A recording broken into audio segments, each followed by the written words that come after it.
How y'all doing? I'm Roshan C. Evans. Ray Brackens. And So, today, oh, I'm sorry. Go ahead, Ray. what you was gonna lead us in with Roshan? Nothing. I was just gonna give them the title and the topic, and let them know. Today we will actually be talking about the registry. But go ahead and kick it off. Yeah, actually, the registry. That's what we're talking about today.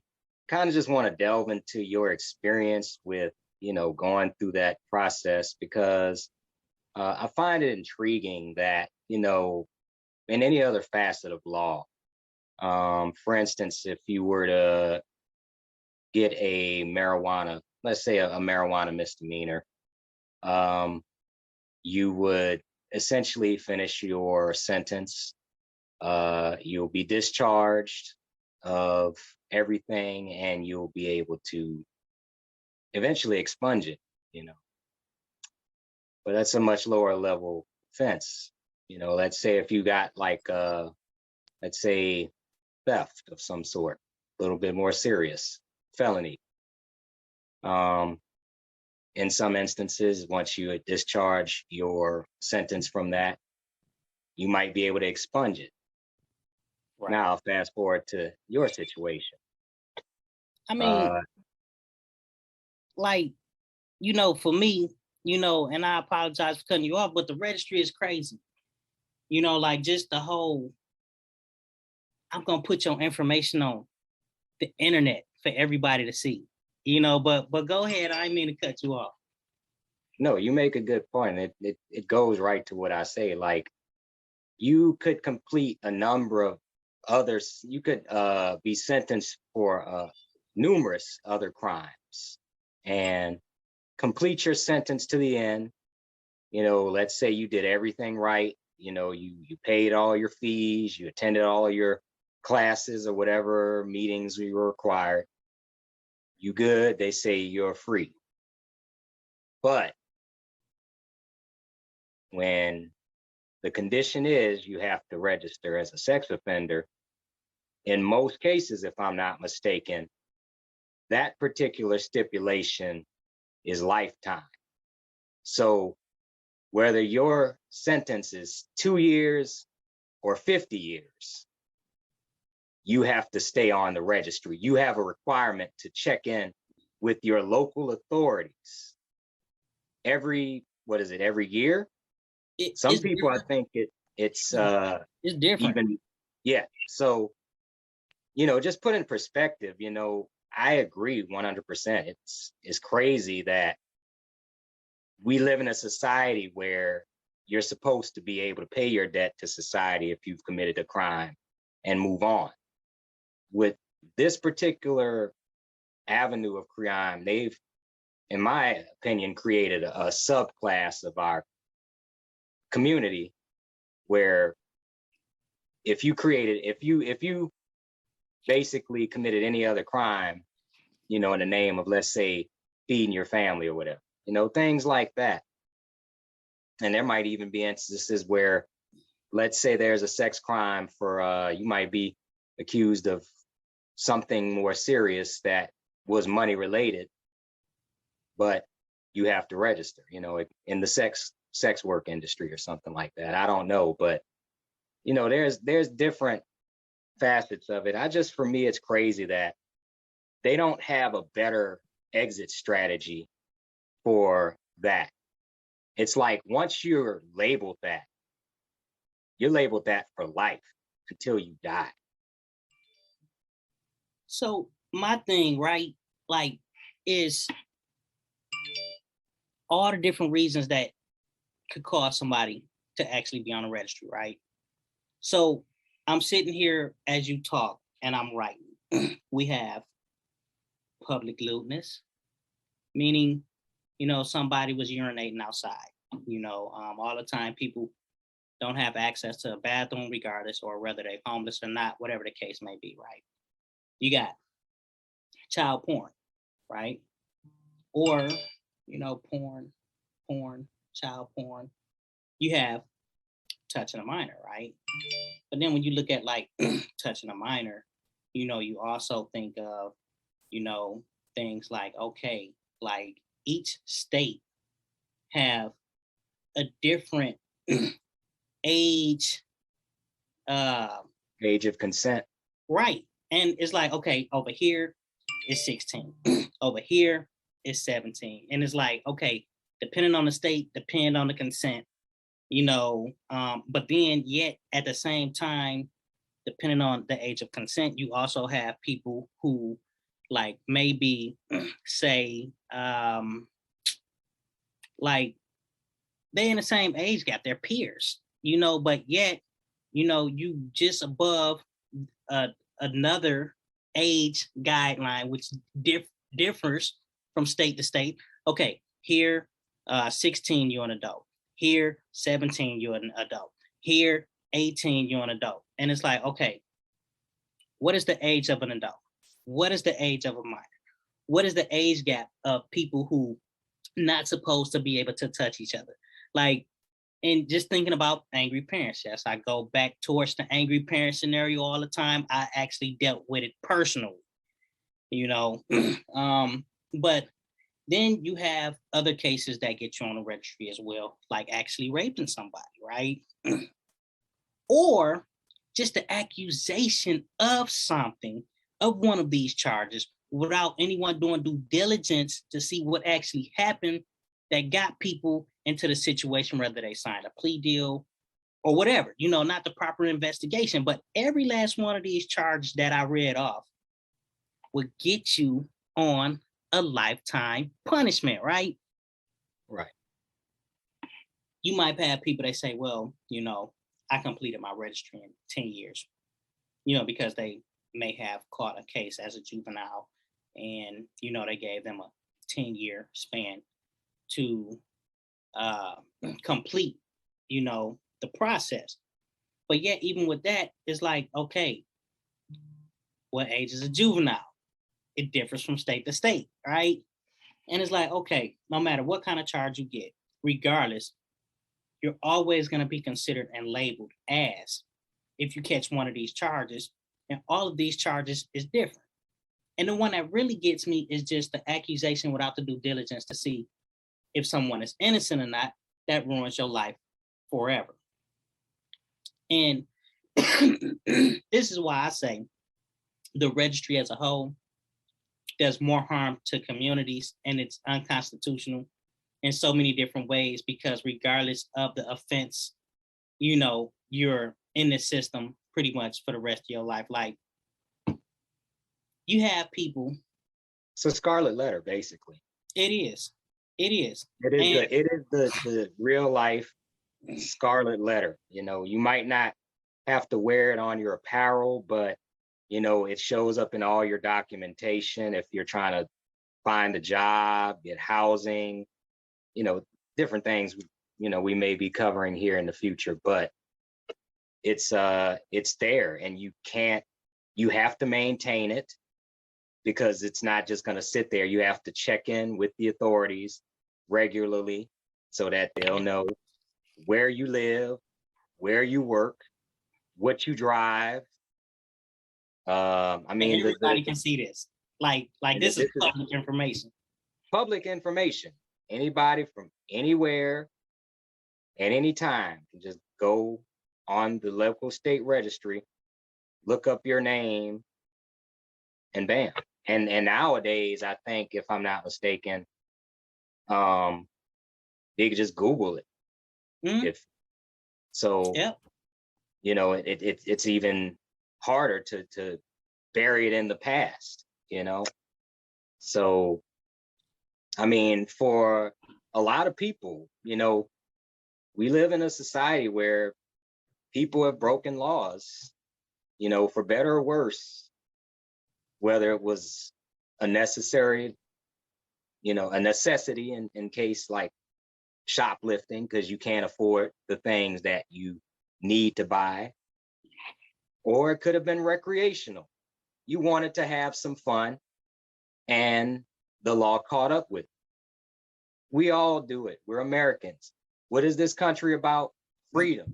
Supposed to be.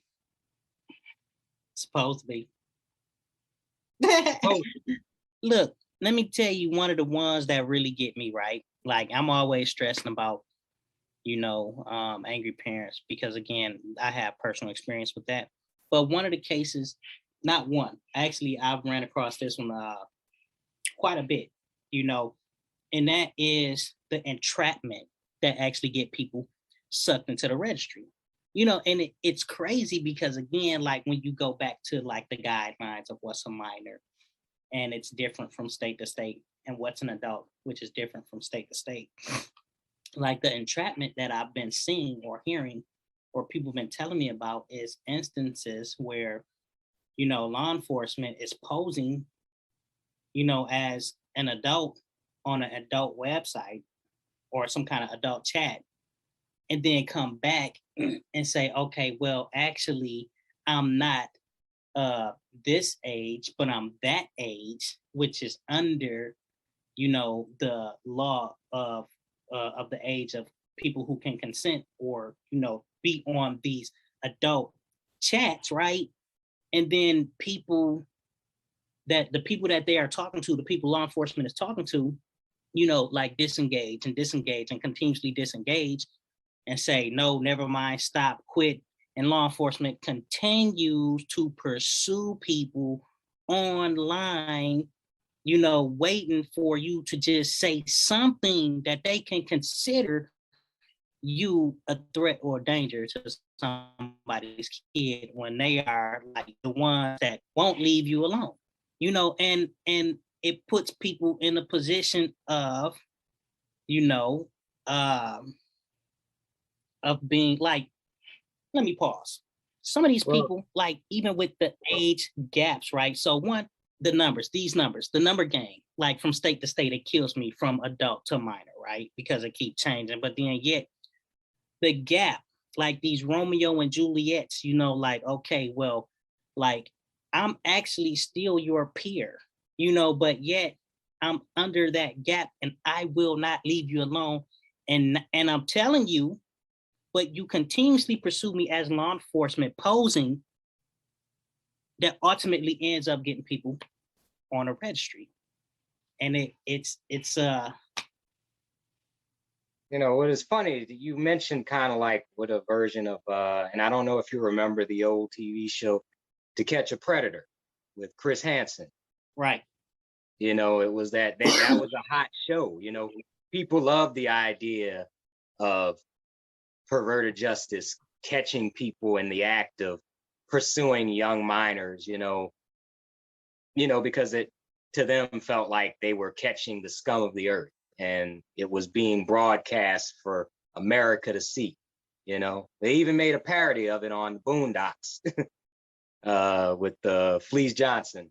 I remember that particular episode if you watch the Boondocks. But yeah, I mean, a lot of it is sensationalized, and because I mentioned programs like that, the media has a lot to do with the perception of what safety and justice is in these matters. You got to remember, the media creates the narrative. Mm-hmm. And what the narrative basically feeds into is the NIMBY of our society. So when you put these people on TV, going into your neighborhood, supposedly trying to meet up with your underage daughter, the idea of these people getting caught, it gives you a sense of what they call that schadenfreude. That's a psychological term, meaning, I'm glad they got caught, good for them. They needed Right. to get caught, and they need to be able to register for the rest of their life. They don't deserve, like, basically the media has painted a narrative that these people are sick-minded and they don't have any path to rehabilitation, and they don't deserve to go back into a normal life after what they did. Even though they didn't do anything, they were only accused of doing stuff. They have chat logs, they have X-rated verbiage, but no action. Right. And So yeah, go ahead. Finish your thought. I'm just saying, it's like the media has done a horrible job in really advocating for anybody's right to rehabilitation in this particular matter, because they do such a good job of showing you people, getting caught, and then they sensationalize the law enforcement, as upstanding people who just want to, put away the bad guys, who just want to put all the perverts away and make sure that your children are safe. And I mean, I don't know. I mean, they might have caught some real predators, but not everybody fits in that category of predator. Right. And that's my thing. The differentiation between the charges, right?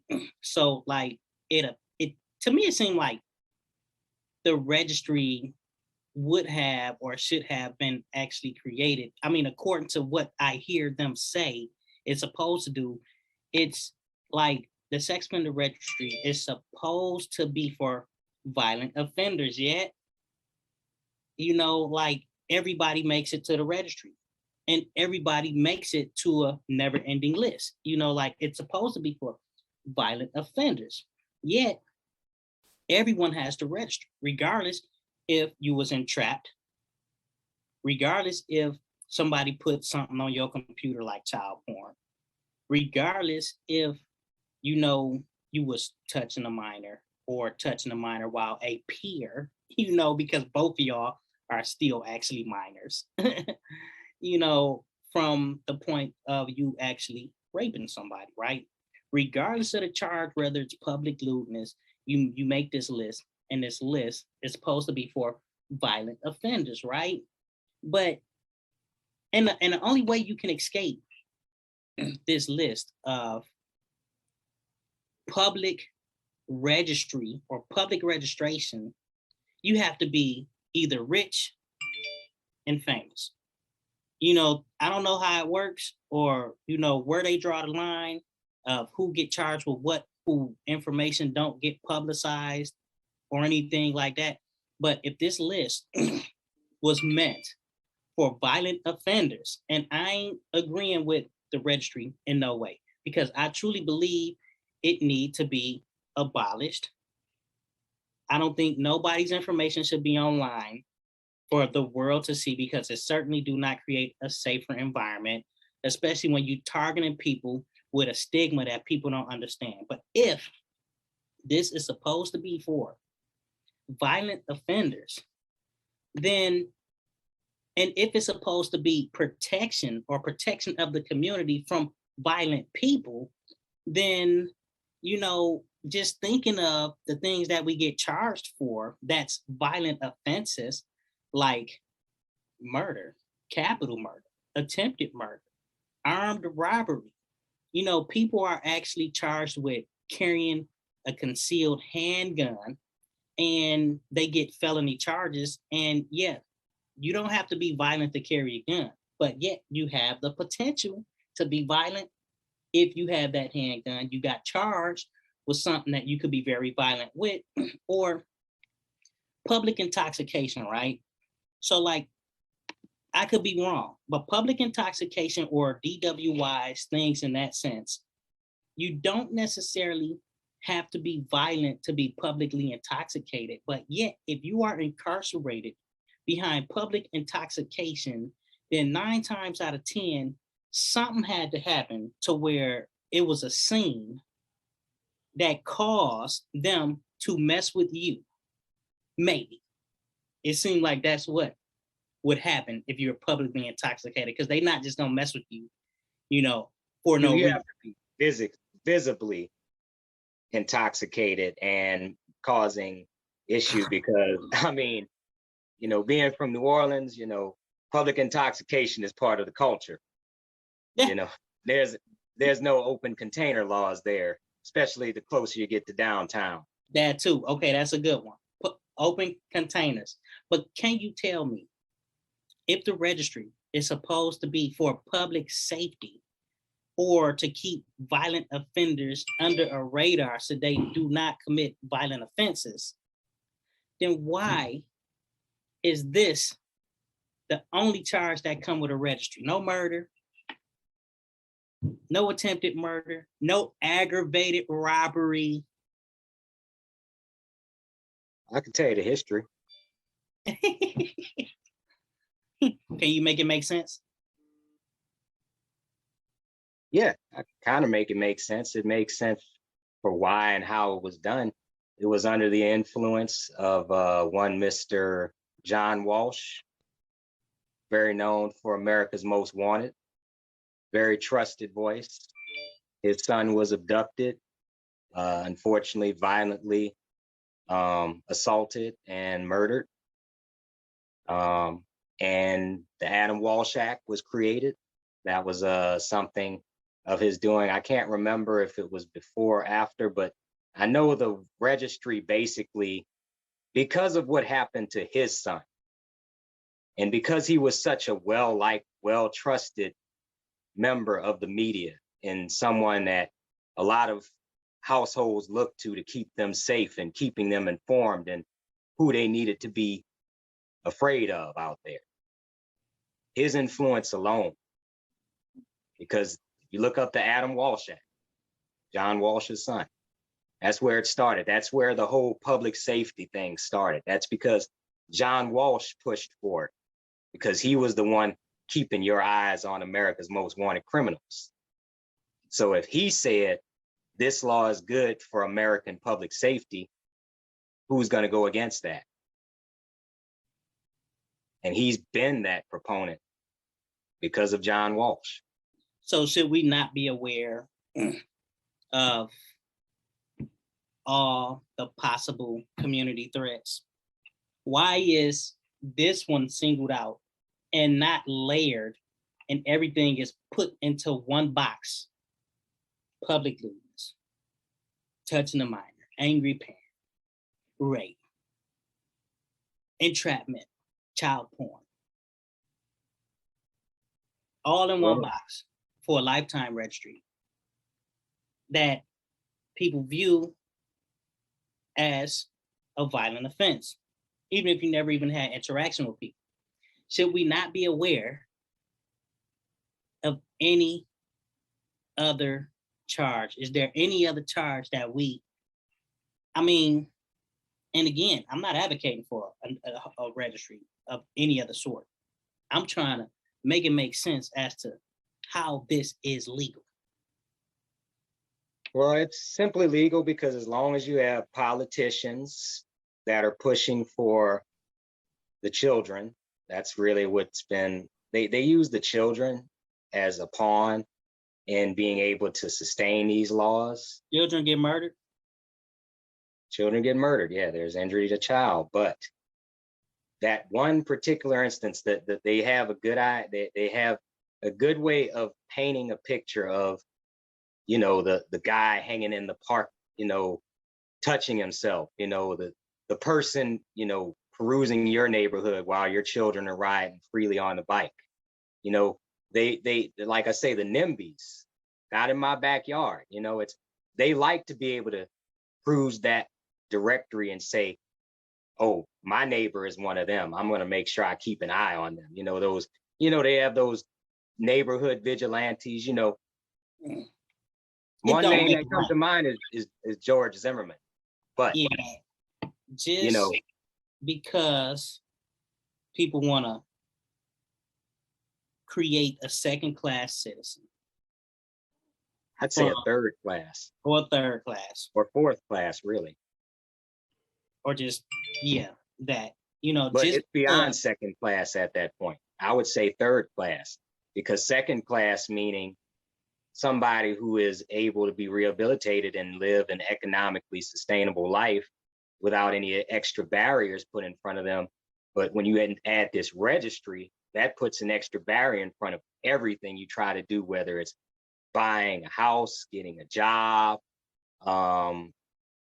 We mentioned traveling. It could be an issue because they want to always know. They want you to be accountable for where you are at all times. And it doesn't make sense because I don't see how it makes anybody safe, in a highly populated area. It just, a lot of it is politics. So do you think the registry, well, you just answered it. Like you don't see how it makes community safe. No, not at all. People that's charged, regardless if it's an adequate charge or not, regardless if it's a false charge or not, have the lowest, according to the FBI statistics and data, have the lowest recidivism rate. So if they already have the lowest recidivism rate, I don't care what you say about the registry to justify the purpose. I just don't see how it make community safe. When if the purpose is to identify where potential dangers live in my community, but yet I overlook every other charge, it doesn't make sense. I mean, it makes sense to certain people in certain communities. And so we know to keep people safe. Is the registry to keep people safe? No, it's just to make other people. It's an othering type of mechanism of society. It So just gives you a list of people that society says you should hate and avoid at all cost. And like you say, a permanent underclass, which statistically mainly affects people in lower class communities and people of color. right. But So if you're Jeffrey Epstein, different story. so I'm gonna go back to the community safety piece, right? If the purpose of a registry is to create safe environments from a potential danger, right? Now you have all different kind of threats and danger, right? And again, I'm not advocating for any other registries. I'm advocating to abolish the registry with parallels from different people that experience different things to tell you if it's not okay here, it shouldn't be okay here. And this is my purpose of bringing other things up so you can think about it, right? But Right. a potential danger and a threat, like people, like some people, like they have deadly, and I'm gonna say it again, deadly transmittable diseases, which could be a danger and a threat. But yet, like there is no registry for anybody with a deadly transmittable disease. So, and that's a threat.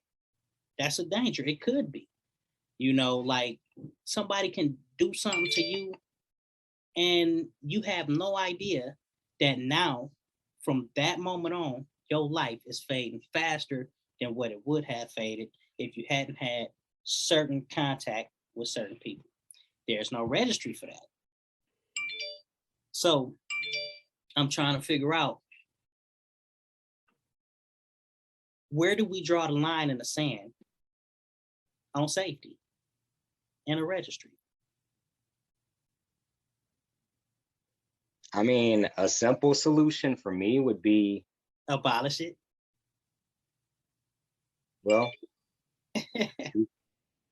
that would be the best option because I don't see where it creates any safety. Like you said, there's a multitude of other offenses where if you want to talk about safety, I would probably feel safer if I knew they were in my area. But would I really? Because if I know my neighbors and I know who they are as people, it doesn't matter to me.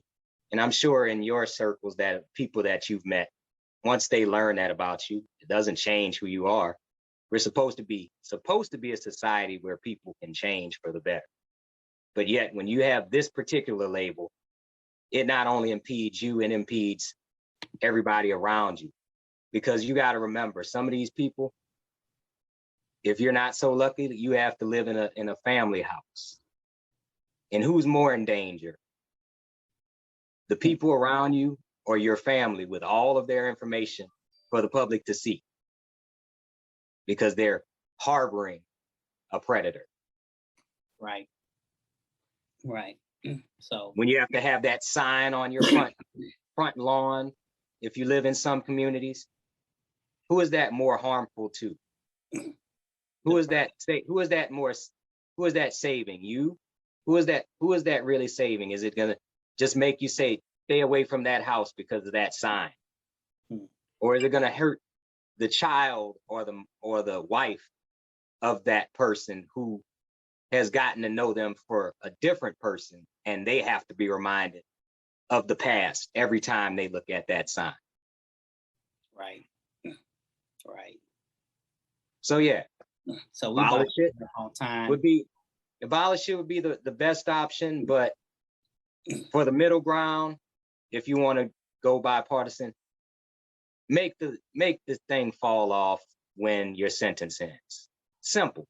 Right. Like if you want to just keep it there, fine, but it should fall off. There should be no additional steps to make it fall off. Because if I'm not mistaken, I believe you told me the deregistration process, and that could be a whole nother conversation, but it's just as tedious, if not almost impossible. So it's like tar. Once you're caught, they got you. So a reasonable middle ground. If you're going to keep sex offender laws and not abolish them, as would be more reasonable and actually better economically for the government, then just make it end with every other sentence that anybody else has served for any other offense, period. Any punishment should fit the crime, you know, and that's point blank, period. Lifetime of anything is unconstitutional. You know, if you're gonna sentence somebody, let it actually reflect the charge. You know, no amount of money, you know, that you have should differentiate, you know, how certain laws impact you or don't, you know, or the extent or the length of your punishment, just because you can't afford to pay to have a shorter term punishment. But for me, you know, the sex offender registry is unconstitutional in so many ways, being justified by fear tactics. The system needs to change, and the only way we can change the system, we must do it together.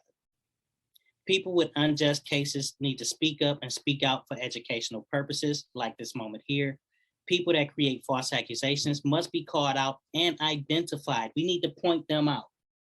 Parents that ruin lives because they couldn't control their kids must be called out and identified. When an adult ruins somebody's life because they couldn't control their kid, we need to call that out, talk out, speak up and speak out about it, educate people on it, and we need to identify them. People that experience overly exaggerated sentences need to speak up and speak out for educational purposes. Family members of those impacted by the sex offender registry should also speak up and speak out on the impacts the system had on you, even though you are not the one on the registry. If you want to speak up and speak out, if you want to talk to me, if you want to air out, you know, your situation and status, you know, on this YouTube channel, email me at thepurejustice@gmail.com. That's ThePureJustice@gmail.com. Feel free to purchase my autobiography, Stolen Identity, on the Pure Justice website. Just visit www.purejustice.org. And once again, like Ray said, don't conform to the system, but change it. Until next time. Yeah, y'all.